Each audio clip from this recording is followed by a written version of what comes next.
অপতথ্য ছড়ানোর যে নতুন ধরন এসেছে, অর্থাৎ সার্কাজম বা মজা করে কোনো একটি তথ্যকে ছড়িয়ে দেওয়া কোনো দল বা ব্যক্তির বিরুদ্ধে বা পক্ষে, এই বিষয়টি আসলে আপনি কিভাবে দেখছেন এবং এটি কি মানুষকে বিভ্রান্ত করছে বলে মনে করেন? জি, ধন্যবাদ আপনাকে। তথ্য প্রযুক্তির যে ব্যাপক যে বিস্তার বিশ্বব্যাপী, তার অংশ হিসাবে বাংলাদেশে এই প্রযুক্তির ব্যাপক বিস্তারের একটি ফলে উদ্ভূত একটি নতুন চ্যালেঞ্জ হচ্ছে এই গুজব। যেখানে তথ্য প্রযুক্তি কে সামাজিক যোগাযোগ মাধ্যমকে ব্যবহারের মধ্য দিয়ে এই অপতথ্যগুলো খুব সহজে মানুষের কাছে ছড়ানো হচ্ছে। এবং শুধু ছড়ানো হচ্ছে এটাই না, পাশাপাশি নতুন, নতুন এমন এমন চটকদার কতগুলো কৌশল এখানে আবিষ্কার করা হচ্ছে প্রতিনিয়ত। করে সেই কৌশলগুলো প্রয়োগ করে এমনভাবে এটাকে সামনে নিয়ে আসা হচ্ছে, যাতে মানুষ খুব দ্রুত এটা চোখে পড়ার সাথে, সাথে যে মানুষ এটার জন্য বিশ্বাস করে নেয়।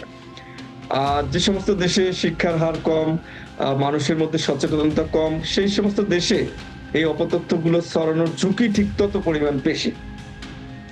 তো সেই প্রেক্ষাপট থেকে এই ধরনের অপতথ্য মানুষের মধ্যে ব্যাপকভাবে বিভ্রান্তি ছড়াচ্ছে।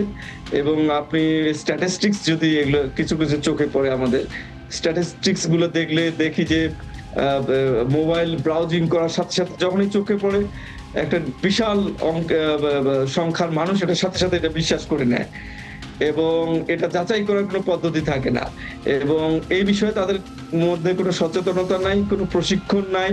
এবং কি পদ্ধতিতে এটা আইডেন্টিফাই করবে যে এটি গুজব বা এই পেজটা হচ্ছে ফেক বা এই নিউজটা হচ্ছে ফেক, এটা কি পদ্ধতিতে তারা আইডেন্টিফাই করবে, এই বিষয়ে কোনো এডুকেশন তাদের মধ্যে নাই।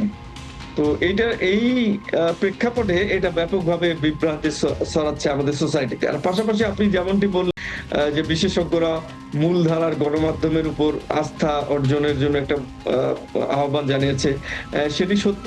কিন্তু পাশাপাশি মূলধারার গণমাধ্যম যখন একটা আস্থা হারানোর মতো অবস্থায় চলে যায়, তখনও কিন্তু মানুষ অনেকটা এই ফেসবুকের আশ্রয়ে চলে যায়, সামাজিক যোগাযোগ মাধ্যমগুলোর আপনি ঠিকই আশ্রয়ে চলে বলেছেন যায়। মেজবাহুল আসফ। এই বিষয়টি জি। নিয়ে পরবর্তীতে আমার প্রশ্ন রয়েছে, আমি সেই সময় আপনার কাছে জানতে চাবো। তবে তার আগে আরেকটা বিষয়ের দিকে আমি একটু আসতে চাই, সেটা হচ্ছে যে পরিমাণ আমরা রাজনৈতিক অপতথ্য এবং গুজব আমরা ছড়াতে দেখছি এবং যে ধরনের প্রযুক্তির ব্যবহার এখন সাম্প্রতিক সময় আমরা দেখতে পাচ্ছি, অর্থাৎ যে কোনো একটি সাক্ষাৎকারের কোনো একটি অংশ কেটে নিয়ে এসে সেটার শব্দ বদলে দিয়ে, সেটার কথা বদলে দিয়ে এবং সেটার যে উদ্দেশ্যে বলা সেরকম বদলে দেওয়া কিন্তু এখন খুব সহজেই করা যাচ্ছে।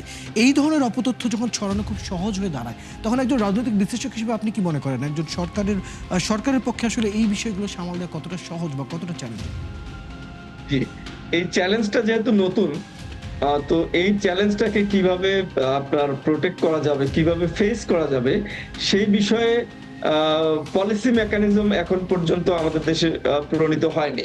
এবং এটার জন্য যে পলিসি প্রণয়ন করতে হবে, যে মেকানিজম তৈরি করতে হবে এটাকে কমব্যাট করার জন্য, সেজন্য যে বিশেষজ্ঞ পরামর্শ, সচেতনতা, তারপরে এটা নিয়ে সেমিনার, ওয়ার্কশপ, সিম্পোজিয়াম, তারপরে মূলধারার যে মিডিয়াগুলো রয়েছে, এই মিডিয়াগুলোর এক্ষেত্রে ব্যাপক ভূমিকা, এগুলোর প্রয়োজন আছে।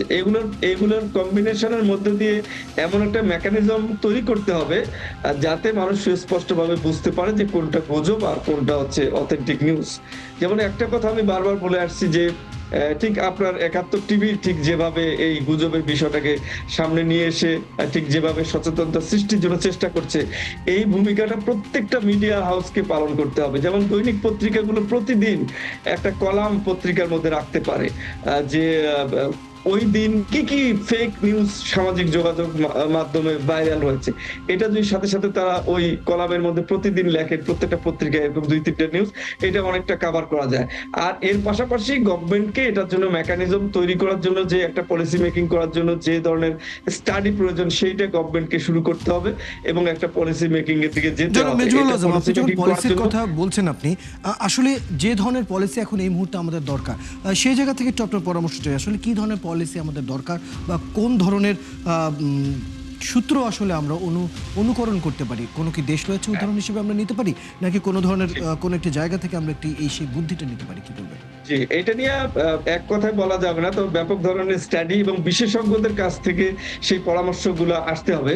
যেমন আমার একটা পরামর্শ আমি সবসময় বলি, যেমন একটা হচ্ছে যে গভর্নমেন্ট এমন একটা পাবলিক প্রাইভেট পার্টনারশিপ জাতীয় একটা কাজ করতে পারে, যেখানে পাবলিক অফিসের পাশাপাশি প্রাইভেট যে ফ্যাক্ট চেকাররা রয়েছে তাদের সাথে একটা কোলাবোরেশনের মধ্য দিয়ে এভরিডে গভর্নমেন্টের কোনো একটা প্রতিষ্ঠান থেকে এভরিডে ফেক নিউজ গুলোকে চিহ্নিত করা হবে এবং ওটার ওয়েবসাইটে প্রতিদিন এটা আপডেট দেওয়া হবে এভরিডে, মানে প্রতি আওয়ার কি কি ফেক নিউজ আমাদের সামনে চলে আসতেছে। এটি একটি এটা ভালো আসলে সিদ্ধান্ত। দেয়া যেতে এই পারে। ধরনের অনেকগুলো এই ধরনের পদক্ষেপই আসলে নানা সময় আমরা নানা বিশ্লেষকদের কাছ থেকেও সেই পরামর্শ পেয়েছি। মেজবুল আজম, আমরা এই বিষয়টি নিয়ে আপনার সাথে আলোচনা চালিয়ে যাব।